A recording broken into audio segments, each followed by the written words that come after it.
Hey, what's up, everyone? Welcome back to Apollo Art Analysis. This episode, we're going to be taking a look at a piece by the established 3D artist known as tenritenri.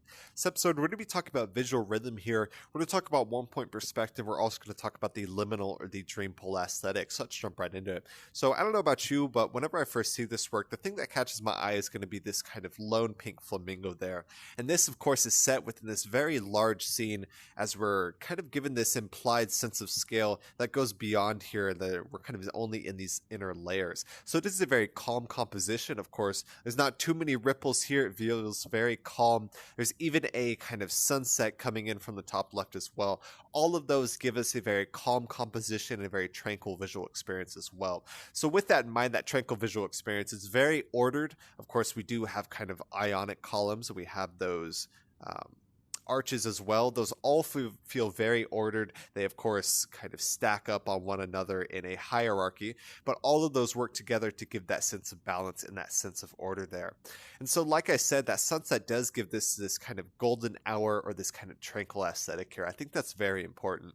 And so with this in mind, like I said, the first thing that caught my eye was the pink flamingo there, more so in the back region of the spatial composition. And so this, of course, catches your eye. I think we would call that a light on dark contrast there, and it's also set in center, so it certainly catches the eye. It almost feels like everything revolves around that. And so with this in mind, you also see two spheres there. We're going to connect that to the original artist here near the end, but what I want you guys to look at that is that's the original artist's signature. So whenever the artist puts those tiny little balls in there, you know it's coming from tenritenri. So that's really nice to point out there. So with this in mind, we are seeing a 1-point perspective here. So whenever we reference that, we're looking at a single vanishing point, so it's going to be far in the spatial composition, and almost everything converges towards that singular vanishing point. So we certainly see that. I think that also contributes to a sense of balance and a sense of order here as well. So all of that really gives a very harmonious visual experience. Of course, we have that 1-point perspective, but we also have a kind of sense of near symmetry here. Of course, it is not perfect symmetry. You have a bit of deviation and reflections. You have the deviation in the, say, placement or the facing of the flamingo there, even with the light that casts itself in. All of those they're technically not symmetrical, but it is a very near symmetrical spatial composition, so it is quite close to perfect symmetry. That also contributes to this sense of order and this sense of balance that we keep talking about here as well. So all in all, that's really important to know, and it's always important to reference that as well. And so with this in mind, you also see this grand sense of scale. Of course, if we're standing here, we can probably guess that this is maybe 25 feet tall if I were to just, throw out a guess there. So this sense of scale gives us this idea that we're reaching a divine destination here. It feels larger than us. Of course, we have those massive kind of arches all throughout the spatial composition, all giving us that sense of balance as well. But with that in mind, of course, it feels very divine, and so always important to note whenever we take a look at this work here. And so you see these arches throughout the work at hand, and we also see, of course, these arches which then support these ionic pillars up in the ascending region of the spatial composition. And there's also this really unique sense of visual rhythm as well. I want you guys to note this, because whenever you look at the kind of equal separation, of course, as it goes away, it kind of deceives in that way, but it is a very harmonious visual rhythm as well. So there's just so many things that's contributing to a sense of balance and order here, all very important to note.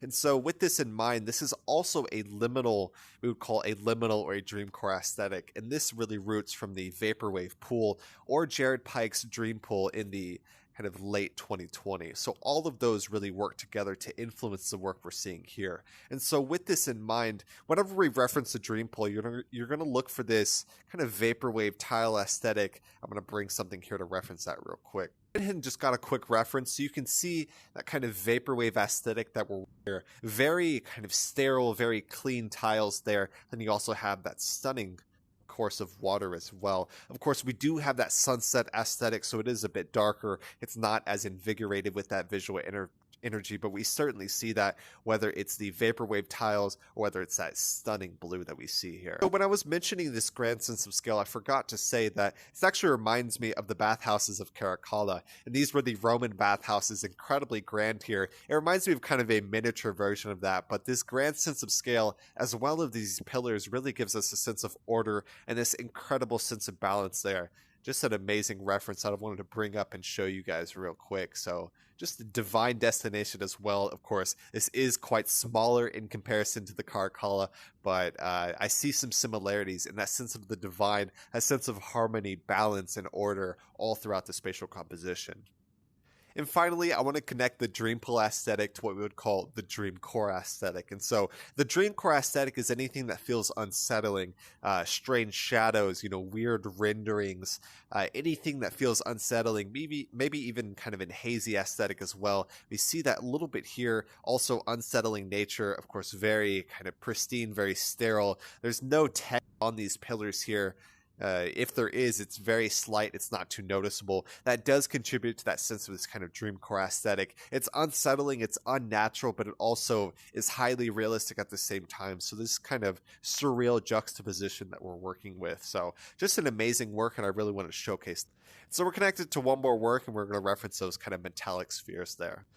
All right, so to close this out, I brought the original tenritenri that I first worked on. So this is his second showcase. He or she, I'm not too sure. This is the second addition to the archive here, and so it's a blessing to be able to study that. But I wanted to reference these kind of metallic spheres in the back region of the spatial composition. We certainly see that here, as well as that vaporwave tile aesthetic. So with that in mind, I see these small kind of metallic spheres really as these artist signatures. So if you see those two, whether it's in harmony on either side, whether it's kind of just randomly placed, you're probably looking at a tenritenri. You can bet pretty good money on that. And also, of course, the Liminal Dreamcore, as well as the Dreampool aesthetic. Tenri loves that as well. So we certainly see that. I wanted to connect that. There's also this kind of golden hour aesthetic that the artist is working with as well. That's also important to note. And yeah, just an amazing two works. And this is tenritenri's second addition to the art archive. All right, I hope you guys enjoyed. We talked a little bit about kind of one-point perspective, near-symmetrical harmony, Dreampool, vaporwave aesthetic, everything in between. I really hope you guys enjoyed. If you guys did, go check out the original artist. It's going to be tenritenri. My name is Apollo. This was Apollo Art Analysis, and I'll see you guys on the next episode. We hope you enjoyed today's episode.